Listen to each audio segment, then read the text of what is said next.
Hello বন্ধুরা, কেমন আছো তোমরা? আমরা চলে এসেছি কৃষ্ণনগর এবি স্কুল মোড়ে এবং এই দেখো দ্য বিউটিফ্লাই। এই বিউটিফ্লাই একটা পার্লার যেখানে সব রকম হেয়ার কাট হয়। এখানে মেল সব রকম হেয়ার কাট করতে 100 এবং ফিমেল সব রকম হেয়ার কাট করতে 150 টাকা। এই যে আমি মেয়েকে নিয়ে চলে এসেছি। কদিন আগেই বাড়িতে চুল কেটে দিয়েছিলাম, কিন্তু ওর ওটা পছন্দ হয়নি।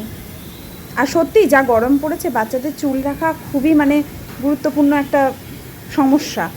তাই জন্য আমি চুল কাটারই সিদ্ধান্ত নিয়েছি এবং যেহেতু সন্ধ্যাবেলা ছিল কালকে আর গরম থাকার জন্য মাথায় শ্যাম্পু করে দিয়েছিলাম, কিন্তু একটু তেলও দিয়েছিলাম। সেই জন্য ওই তেল ছিল বলে ওখানে কাটতে অসুবিধা হতো, তাই জন্য ওর চুলটা প্রথমে ওরা শ্যাম্পু করে নিয়েছিল।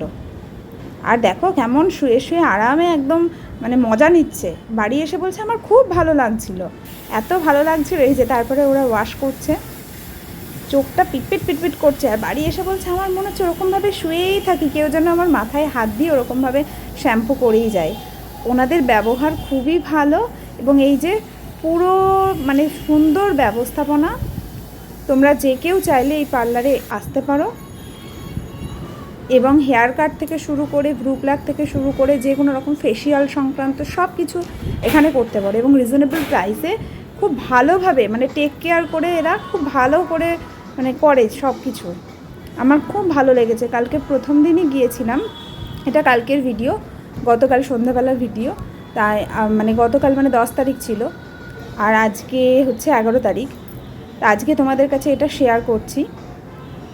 দেখো পুরো বড়দের যেরকমভাবে সেই চুলগুলো আমরা দেখেছি, এটা যে ক্লিপ দিয়ে দিয়ে কি সুন্দর সেট করে করে ওদের সামনের চুলগুলোকে আটকে রাখে এবং পিছনের চুলগুলোকে কাটে, সেইভাবেই ওর চুলগুলো ওরকমভাবে কাটা হচ্ছিল এবং ও খুব মজা পাচ্ছিল।